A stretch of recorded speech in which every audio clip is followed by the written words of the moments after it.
नमस्कार दोस्तों, कैसे हैं आप। हम एक बार फिर से हाजिर हैं एक लेटेस्ट टीचर्स की रिक्रूटमेंट की अपडेट लेके।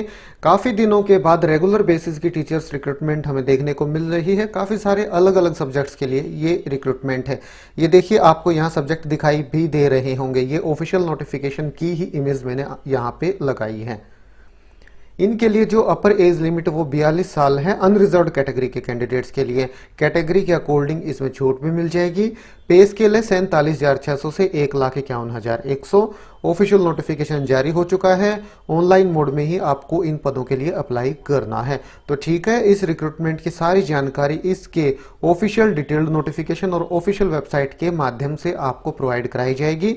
आप वीडियो को शुरू से लेकर आखिर तक जरूर से जरूर देखें और टीचर्स की रिक्रूटमेंट से जुड़ी हुई सभी प्रकार की लेटेस्ट अपडेट सबसे पहले पाने के लिए आप हमारे इस YouTube चैनल को भी जरूर से जरूर सब्सक्राइब कर लें। तो ठीक है, अब शुरू करते हैं आज का अपना ये वीडियो।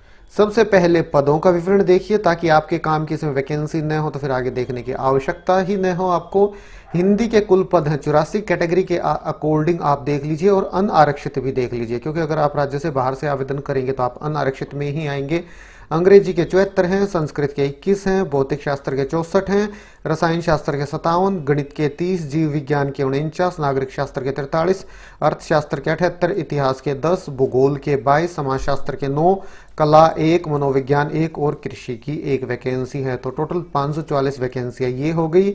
बाकी कैटेगरी वाइज जो रिजर्वेशन आपको मिलेगी वो दे दी गई है, किसके लिए कितने पद आरक्षित हैं, और यहाँ पीडब्ल्यूडीज के लिए जो पद आरक्षित हैं वो कैटेगरी के अकॉर्डिंग कितने हैं वो भी यहाँ दे दिए गए हैं, वो भी आप यहाँ से देख सकते हैं। बाकी महिलाओं के लिए भी अलग से यहाँ कुछ वैकेंसियां रिजर्व हैं, वो कुछ इस प्रकार से हैं।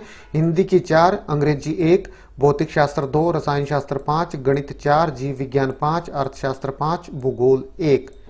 ये भी आप देख सकते हैं। जो महिलाओं के लिए वैकेंसियां हैं, इनमें जो पुरुष आवेदक हैं वो आवेदन नहीं कर सकते, और बाकी जो ये सामान्य ये वैकेंसियां हैं इनके लिए महिलाएं भी आवेदन कर सकते हैं, फीमेल कैंडिडेट भी अप्लाई कर सकते हैं। बाकी ये है इसका डिटेल्ड नोटिफिकेशन, जो कि उत्तराखंड लोक सेवा आयोग हरिद्वार की तरफ से बिल्कुल अभी अभी जारी किया गया है। सबसे पहले अपडेट आपको हमारे इस YouTube चैनल के माध्यम से ही प्रोवाइड कराई जा रही है, ये आप देख सकते हैं। बाकी शॉर्ट में अपडेट आपको कहीं से मिल गई होगी, पर डिटेल्ड नोटिफिकेशन सबसे पहले यहीं पे शेयर किया जा रहा है। और ये नोटिफिकेशन मैंने लगभग पूरा ध्यान से पढ़ा है, इसमें मेरे को कहीं पे भी ये नहीं लगा है कि उत्तराखंड से बाहर के कैंडिडेट इनके लिए आवेदन नहीं कर सकते हैं। बाकी आप भी इसका PDF एक बार ध्यान से पढ़ लीजिएगा।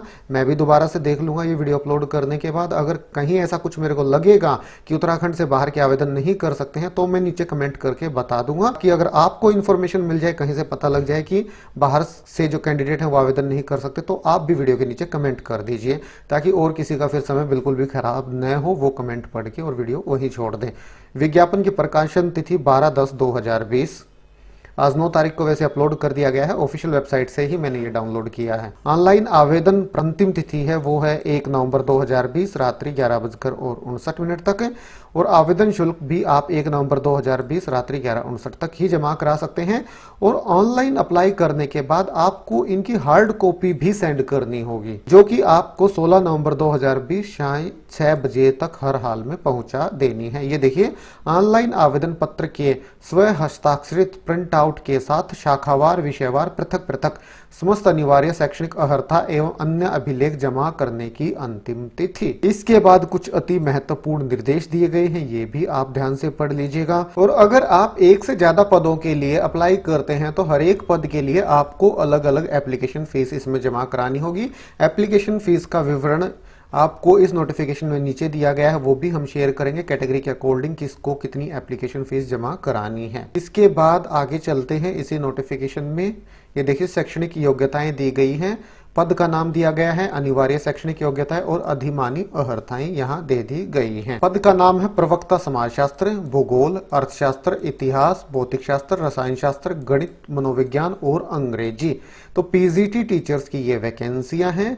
इनके लिए भारत के विधि द्वारा स्थापित किसी विश्वविद्यालय से संबद्ध विषय में स्नातकोत्तर उपाधि, राजकीय या सरकार से मान्यता प्राप्त प्रशिक्षण संस्थान महाविद्यालय से LT डिप्लोमा, या भारत में विधि द्वारा स्थापित किसी विश्वविद्यालय से शिक्षा शास्त्र में स्नातक उपाधि B.Ed। तो कंसर्न सब्जेक्ट में आपके पास स्नातकोत्तर की उपाधि होनी चाहिए, पोस्ट ग्रेजुएशन होनी चाहिए। और उसी के साथ साथ एलटी डिप्लोमा या फिर बीएड अगर आपने कर रखी है तो ही आप इनके लिए आवेदन कर सकते हैं।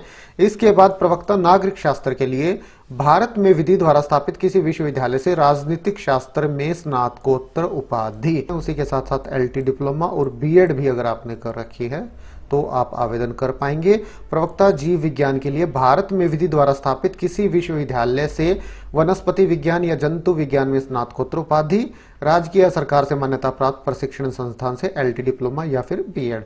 इसके बाद प्रवक्ता हिंदी के लिए भारत में विधि द्वारा स्थापित किसी विश्वविद्यालय से हिंदी में स्नातकोत्तर उपाधि, भारत में विधि द्वारा स्थापित किसी विश्वविद्यालय से संस्कृत विषय के साथ स्नातक या भारत में विधि द्वारा स्थापित किसी विश्वविद्यालय से शास्त्री की उपाधि और उसी के साथ साथ एलटी या बीएड। प्रवक्ता संस्कृत के लिए भारत में विधि द्वारा स्थापित किसी विश्वविद्यालय से संस्कृत में स्नातकोत्तर उपाधि अथवा विधि द्वारा स्थापित किसी संस्कृत विश्वविद्यालय से आचार्य साहित्य, आचार्य व्याकरण, आचार्य फलित ज्योतिष, आचार्य नव्य व्याकरण, आचार्य वेद, आचार्य तुलनात्मक दर्शन की उपाधि, एलटी या फिर बीएड। प्रवक्ता कला के लिए भारत में विधि द्वारा स्थापित किसी विश्वविद्यालय से रेखांकन और चित्रकला, ड्राइंग एवं पेंटिंग में स्नातकोत्तर उपाधि, राजकीय या सरकार से मान्यता प्राप्त प्रशिक्षण संस्थान से एलटी या बीएड की डिग्री। प्रवक्ता कृषि शास्त्र के लिए भारत में विधि द्वारा स्थापित किसी विश्वविद्यालय से कृषि शास्त्र में स्नातकोत्तर, उसी के साथ साथ एलटी या बीएड। ये है इनके लिए क्वालिफिकेशन। अगर ये क्वालिफिकेशन आपके पास है तो आप इन पदों के लिए आवेदन कर सकते हैं। वेतनमान है 47,600 से 1,51,100 लेवल 8। आयु सीमा की जहां तक बात है, उत्तराखंड विशेष अधीनस्थ शिक्षा सेवा सामान्य महिला शाखा पद, आयु गणना निश्चायक तिथि 1 जुलाई 2020 है, अर्थात अभ्यर्थी को आयु गणना की निश्चायक तिथि को न्यूनतम 21 वर्ष आयु अवश्य पूरी करनी चाहिए और 42 वर्ष से अधिक आयु नहीं होनी चाहिए। तो कैटेगरी के अकॉर्डिंग इसमें छूट मिल जाएगी। वैसे अनरिजर्व्ड के लिए मिनिमम 21 और मैक्सिमम 42 साल है। 1 जुलाई 2020 को आधार मानते हुए आपकी आयु की गणना की जाएगी। उत्तराखंड राज्य के अनुसूचित जाति, अनुसूचित जनजाति और अन्य पिछड़ा वर्ग के जो उम्मीदवार हैं उन्हें 5 वर्ष की अपर एज लिमिट में छूट मिल जाएगी और उत्तराखंड राज्य के जो शारीरिक रूप से विकलांग कैंडिडेट हैं उन्हें अपर एज लिमिट में 10 साल की छूट मिल जाएगी।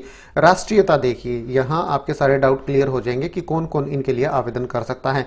सेवा में किसी पद पर सीधी भर्ती के लिए आवश्यक है कि अभ्यर्थी भारत का नागरिक हो या तिब्बती शरणार्थी हो जो भारत में स्थायी रूप से बसने के आशय से 1 जनवरी 1962 से पूर्व भारत आया हो, या भारतीय उद्भव का ऐसा व्यक्ति हो जिसने भारत में स्थायी रूप से बसने के आशय से पाकिस्तान, बर्मा, श्रीलंका या किसी पूर्वी अफ्रीकी देश, कीनिया, युगांडा और संयुक्त तंजानिया गणराज्य से प्रवर्जन किया हो। परंतु यह है कि उपयुक्त श्रेणी ख व ग से संबंधित अभ्यर्थी ऐसा व्यक्ति होना चाहिए जिसके पक्ष में राज्य सरकार द्वारा पात्रता प्रमाण पत्र जारी किया गया हो। तो वैलिड सर्टिफिकेट भी चाहिएगा अगर आप ख और ग कैटेगरी से बिलोंग करते हैं। अगर आप भारत के वैसे नागरिक हैं तो उनके लिए कोई इश्यू है ही नहीं। ऑनलाइन आवेदन पत्र के संबंधित कॉलम में उधर क्षैतिज श्रेणी का दावा करने पर ही आरक्षण अनुमन्य होगा और सिर्फ जो उत्तराखंड के स्थायी निवासी हैं उन्हें आरक्षण का लाभ दिया जाएगा। शासन द्वारा जारी अधिसूचना संख्या ये है के अनुसार आर्थिक रूप से कमजोर वर्ग के लिए आरक्षण का लाभ मात्र उत्तराखंड राज्य के स्थायी निवासी अभ्यर्थियों को ही अनुमन्य होगा। तो आप ध्यान रखिएगा, जो आर्थिक रूप से कमजोर वर्ग के लिए आरक्षण है वो भी जो स्थायी निवासी हैं उत्तराखंड के मूल निवासी हैं सिर्फ उन्हीं को दिया जाएगा। इसके बाद देखिए, अनुसूचित जाति, अनुसूचित जनजाति, अन्य पिछड़ा वर्ग, पूर्व सैनिक, स्वतंत्रता संग्राम सेनानी के आश्रित तथा महिला श्रेणी के ऐसे अभ्यर्थी जो उत्तराखंड राज्य के अधिवासी नहीं हैं को आरक्षण का लाभ अनुमन्य नहीं होगा। ऐसे अभ्यर्थी केवल अनारक्षित सामान्य श्रेणी के अंतर्गत ही आवेदन कर सकते हैं। अगर आप उत्तराखंड से बाहर के हैं और इन कैटेगरी से बिलोंग करते हैं तो आपको कैटेगरी का लाभ इसमें नहीं मिलेगा। आपको एज अनरिजर्व्ड या अनारक्षित श्रेणी के अंतर्गत ही आवेदन करना होगा। तो यहां से क्लियर हो गई होंगी काफी सारी चीजें जो आपके डाउट थे वो। बाकी आप भी अप्लाई करने से पहले बिल्कुल ध्यान से पढ़ लीजिएगा, काफी लंबा चौड़ा नोटिफिकेशन है, कहीं कुछ छूट न जाए। इसके बाद आवेदन शुल्क दिया गया है। अनारक्षित के लिए 150 रुपए है। प्रोसेसिंग फीस सभी के लिए 26 रुपये 55 पैसे है, तो 176 रुपये 55 पैसे टोटल आवेदन शुल्क हो जाएगा। उत्तराखंड आर्थिक रूप से कमजोर वर्ग के लिए भी 176 रुपये उत्तराखंड अन्य पिछड़ा वर्ग के लिए 150, उत्तराखंड अनुसूचित जाति के लिए 60, उत्तराखंड अनुसूचित जनजाति के लिए 60, उत्तराखंड शारीरिक दिव्यांग कोई शुल्क नहीं, उत्तराखंड राज्य में संचालित स्वैच्छिक राजकीय गृहों में निवारस्त अनाथ बच्चे कोई आवेदन शुल्क नहीं। तो ये इनके लिए एप्लीकेशन फीस है। ऑनलाइन ही आपको इन पदों के लिए आवेदन करना होगा। अभी ऑनलाइन एप्लीकेशन का प्रोसेस शुरू नहीं हुआ है, 12 तारीख से स्टार्ट हो जाएगा। ukpsc.gov.in ये है इसकी ऑफिशियल वेबसाइट, यहीं पे आपको ये नोटिफिकेशन मिल जाएगा और यहीं पे आपको इनके लिए आवेदन करना होगा। और कहाँ कहाँ एग्जाम सेंटर इसका आएगा ये देखिए, ये नगर के नाम दे दिए गए हैं, यहाँ यहाँ एग्जाम सेंटर आएगा। तो ये आप ऑनलाइन अप्लाई करते वक्त सिलेक्ट कर लें कि कहाँ आपको एग्जाम देना है। तो काफ़ी सारे डिस्ट्रिक्ट हैं, अल्मोड़ा, रानीखेत, चंपावत, पिथौरागढ़, नैनीताल, हल्द्वानी, रुद्रपुर, काशीपुर, बागेश्वर, पौड़ी, श्रीनगर, पौड़ी गढ़वाल में जो है श्रीनगर उसकी बात हो रही है, कोटद्वार, गोपेश्वर, नई टिहरी, रुद्रप्रयाग, उत्तरकाशी, देहरादून, ऋषिकेश, हरिद्वार और रुड़की, यहाँ यहाँ आपका एग्जाम सेंटर आएगा। और इनकी संख्या घटाई और बढ़ाई भी जा सकती है। कितने जो अभ्यर्थी आवेदन कर रहे हैं सभी उसके ऊपर निर्भर करता है। और जो आपका रिटन एग्जाम होगा, वस्तुनिष्ठ प्रकार का आपका जो एग्जाम लिया जाएगा, उसमें नेगेटिव मार्किंग भी है। हर एक गलत उत्तर अगर आप देते हैं तो 1/4 अंक आपका काट लिया जाएगा, तो 1/4 नेगेटिव मार्किंग है। और क्वालिफाइंग मार्क्स, पासिंग मार्क्स लेने आवश्यक हैं। जो रिटन आपका होगा उसमें आपको ये इतने नंबर कैटेगरी के अकॉर्डिंग लेने आवश्यक हैं। अगर किसी भी कैंडिडेट के इतने नंबर नहीं आते हैं कैटेगरी के अकॉर्डिंग तो किसी का भी इसमें सिलेक्शन नहीं किया जाएगा, आप ये ध्यान रखिएगा। अनारक्षित एवं संबंधित उप श्रेणी के लिए 45% अंक लेने आवश्यक हैं। आर्थिक रूप से कमजोर वर्ग के लिए 40, उत्तराखंड अन्य पिछड़ा वर्ग श्रेणी एवं संबंधित उप श्रेणी के लिए 40%, उत्तराखंड अनुसूचित जाति श्रेणी, उत्तराखंड अनुसूचित जनजाति श्रेणी एवं संबंधित उप श्रेणी के लिए 35% अंक लेने आवश्यक हैं। तो ठीक है दोस्तों, मेन सारी जानकारी इसके डिटेल्ड नोटिफिकेशन के माध्यम से आपके साथ शेयर की गई है। अब देख लेते हैं इसकी ऑफिशियल वेबसाइट। ये देखिए, ये है Uttarakhand public service commission ukpsc.gov.in का रिक्रूटमेंट का सेक्शन। तो यहाँ देखिए, आज 9/10/2020 को ही ये नोटिफिकेशन जारी किया गया है। आप यहाँ क्लिक करके इसका PDF डाउनलोड कर सकते हैं। जैसे ही आप यहाँ क्लिक करेंगे इस तरह से पेज आपके सामने ओपन हो जाएगा। यहाँ विज्ञप्ति दी गई है, ये विज्ञापन दिया गया है और यहाँ सिलेबस भी इसका दे दिया गया है। तो सिलेबस से जुड़ा हुआ बिल्कुल अलग से आपको एक वीडियो प्रोवाइड करा दिया जाएगा। उसके लिए कर लीजिए आप चैनल को सब्सक्राइब। और अगर आपको ये वीडियो अच्छा लगा तो इसे कीजिए लाइक और शेयर।